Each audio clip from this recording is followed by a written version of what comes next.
السلام علیکم، کیسے ہیں آپ سب؟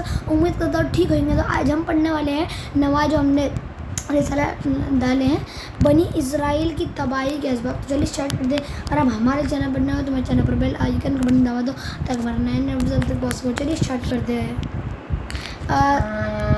درود شریف کی فضیلت۔ فرمایا آگے نبی صلی اللہ علیہ وسلم، اے لوگ، بے شک روزے قیامت اس کی دہشتوں اور حساب کتاب سے جلد نجات پانے والا شخص وہ ہوگا جس نے تم میں سے مجھ پر دنیا کے اندر بکثرت درود شریف پڑھے ہوں گے۔ صلو علی الحبیب صلی اللہ علیہ محمد۔ تو ابھی ہم سٹارٹ کر رہے ہیں اس رسالے کو، تو چلیے اسٹارٹ کرتے ہیں۔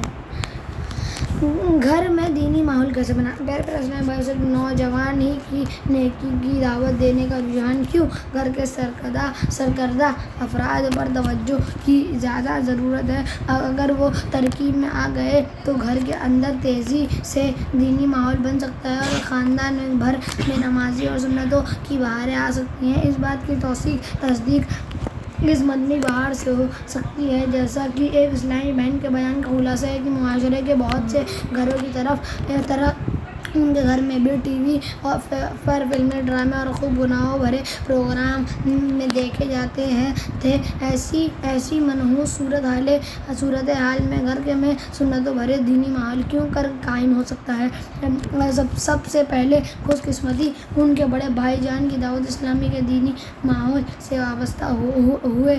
وہ گھر والوں کی بہتری سمجھاتے، بارہا انفرادی کوشش کرتے، مگر ان کے کان پر جوں تک نہ رینگتی۔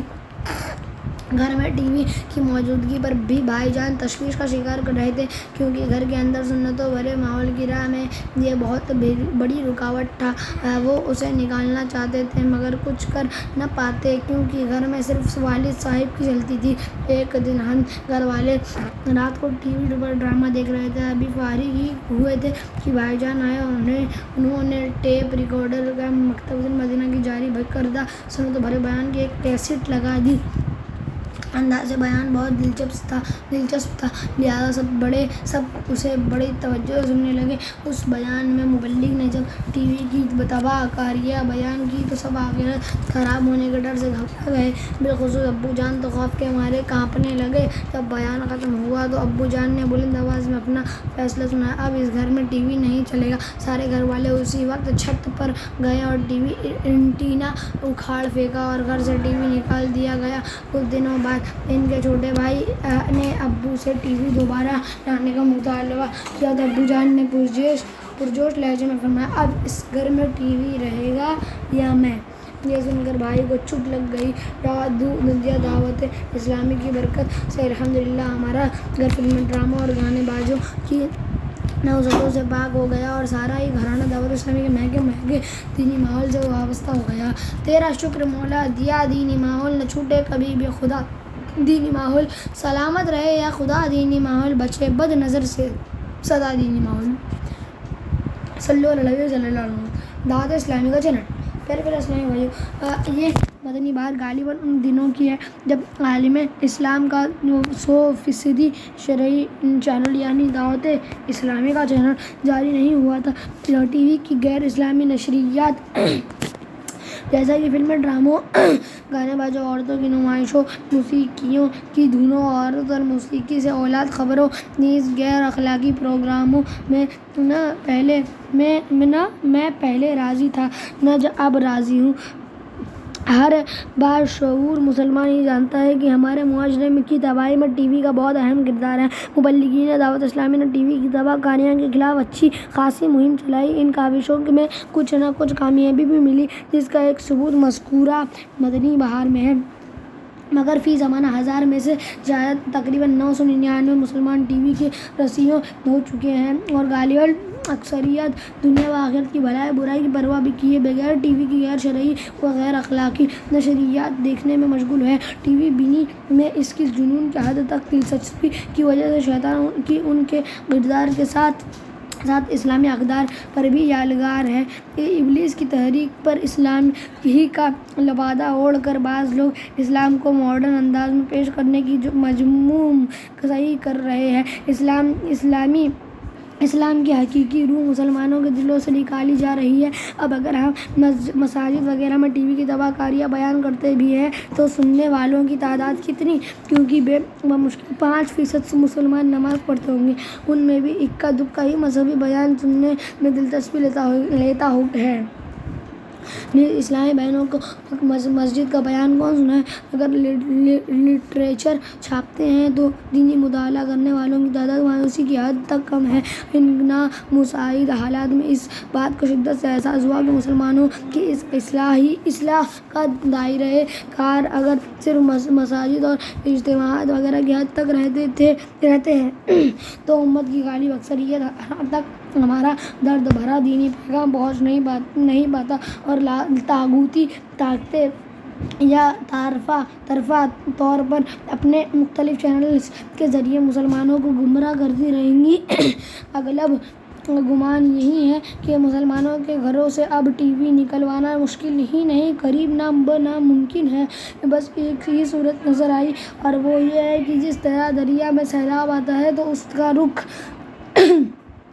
کھیتوں وغیرہ کی طرف موڑنے کی کوشش کی جاتی ہے تاکہ کھیت بھی سیراب ہو اور آبادیوں کو بھی ہلاکت سے بچایا جا سکے۔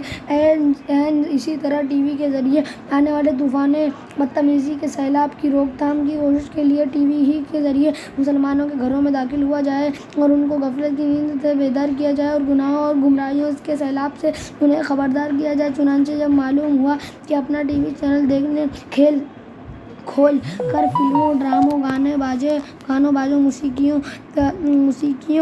کی دھنوں اور عورتوں کی نمائشوں سے بچتے ہوئے 100% اسلامی مواد فراہم کرنا ممکن ہے تو الحمدللہ دعوت اسلامی کی مجلس شورا نے جب جدوجہد کر کے رمضان المبارک 1429 ہجری میں دعوت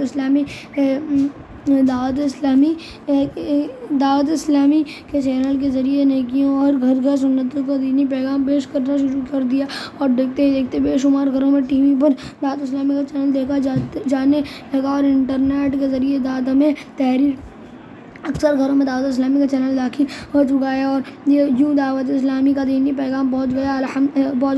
الحمدللہ اس کے حیرت انگیز مدنی نتائج آنے لگے ہیں۔ یقیناً اس کی یہی برکت تو بچہ بھی سمجھ سکتا ہے کہ جب تک دعوت اسلامی کا چینل گھر یا دفتر وغیرہ میں آن رہے گا، کم از کم اس وقت تک مسلمان دوسرے گناہوں بھرے چینل سے بچے رہیں گے۔ الحمدللہ دعوت اسلامی کا چینل 100% اسلامی چینل ہے، نہ اس میں موسیقی ہے اور نہ ہی عورت کی نمائش۔ اس پر کاروباری اشتہارات ایڈورٹائز ہی نہیں دیے جاتے۔ الحمدللہ اس کے اخراجات مخیر مسلمانوں کے عطیات ڈونیشن سے پورے کیے جاتے ہیں۔ دعوت اسلامی کے چینل میں کیا ہے؟ اس میں فیضان قرآن، فیضان حدیث، فیضان انبیاء، فیضان صحابہ اور فیضان اولیاء کے معلوماتی روح پرور سلسلے ہیں۔ اس میں تلاوتیں، نعتیں، منقبتیں، دعوت اسلامی کی مدنی خبریں اور مدنی خاکے ہیں۔ دعا و مناجات میں الہاظ و جاری کے دل ہلا دینے والے اور عشق رسول میں رونے رلانے اور تڑپانے والے رقت انگیز مناظر ہیں۔ دارالافتاء اہل سنت روحانی علاج سنتوں بھرے مدنی پھول اور آخرت بہتر بنانے والے خوب مدنی بہار ہے۔ اس میں سنتوں بھرے اجتماع، مدنی مذاکرات، مدنی معلومات، صبح کے وقت کھلے آنکھ صلی اللہ کہتے وغیرہ کئی سلسلے براہ راست لائیو بھی دکھائے جاتے ہیں۔ الغرض دعوت اسلامی کا چینل ایک ایسا چینل ہے کہ اس کے ذریعے انسان گھر بیٹھا اچھا خاصا علم دین سیکھ سکتا ہے۔ دعوت اسلامی کے چینل کی مدنی بہاروں کے کیا کہنے؟ الحمدللہ عزوجل چینل دیکھ کر کئی گمراہوں کو ہدایت کی دولت نصیب ہو گئی۔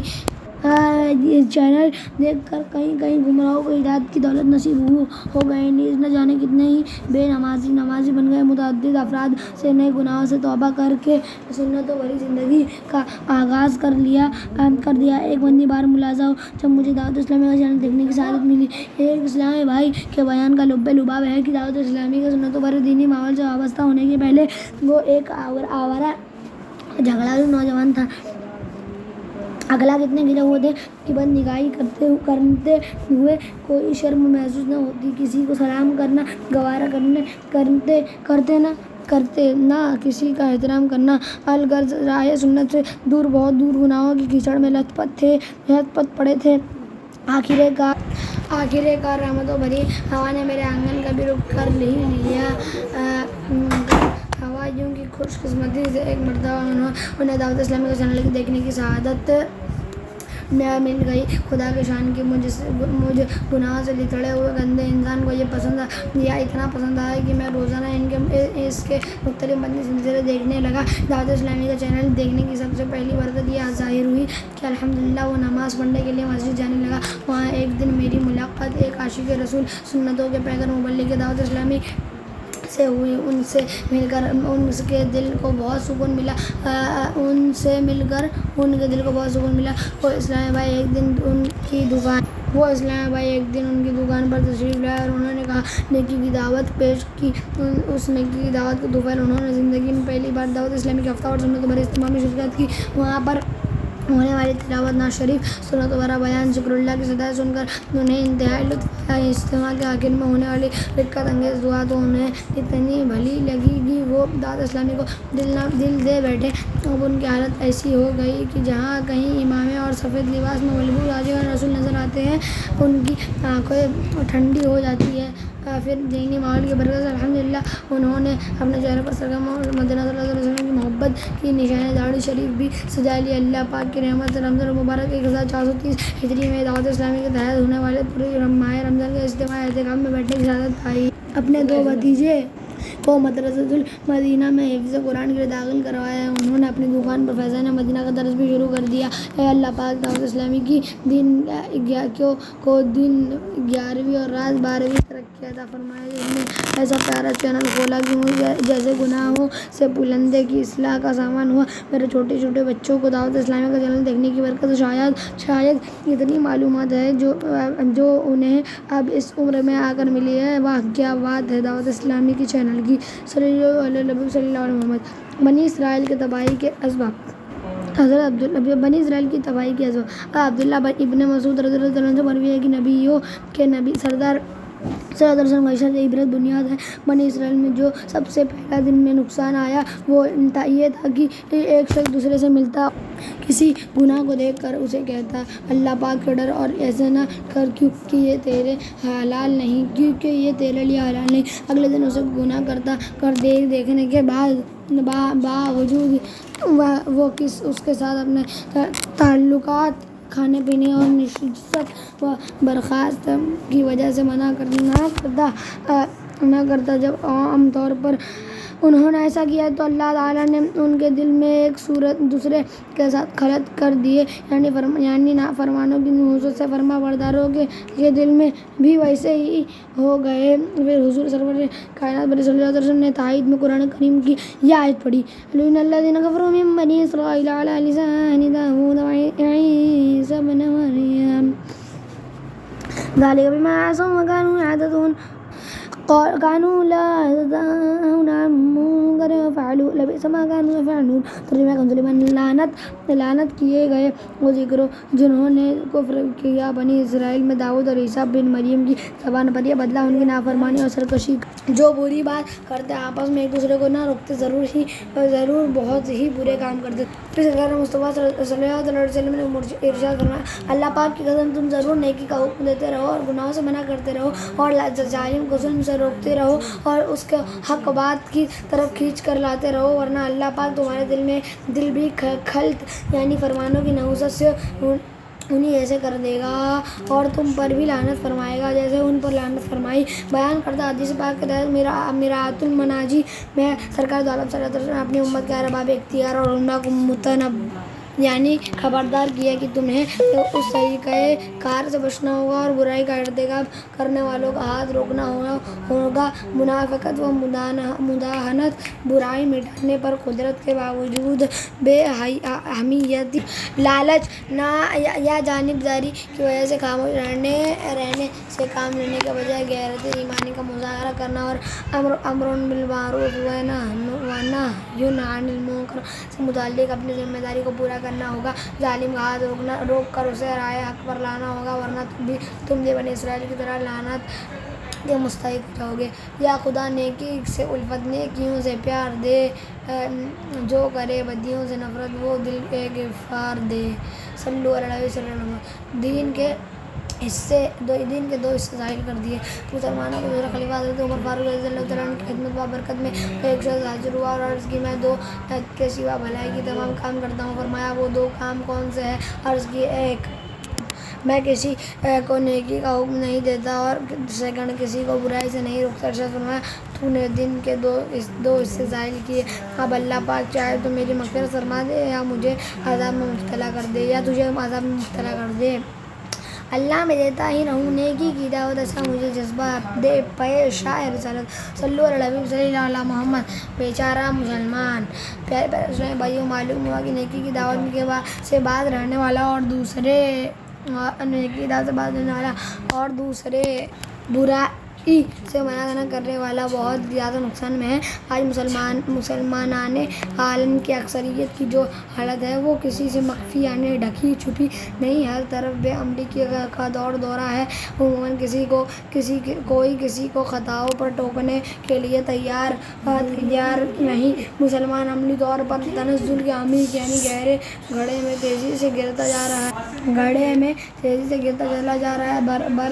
بر صغیر کے مسلمانوں کی حالت تو شاید اب بھی غنیمت ہے۔ دوسرے اسلامی ممالک میں جا کر دیکھیں تو مسلمانوں کا حال دیکھ کر خون روئے تک بھی کم ہے۔ تو درس میں ویڈیو یہ ہے پارٹ 1 اور پارٹ 2 آپ کو میں جلدی ویڈیو آ جائے گا پارٹ 2 کا، تو میں نہیں چلا کر لکھنے والی کے ساتھ۔ تب تک کے لیے اللہ حافظ۔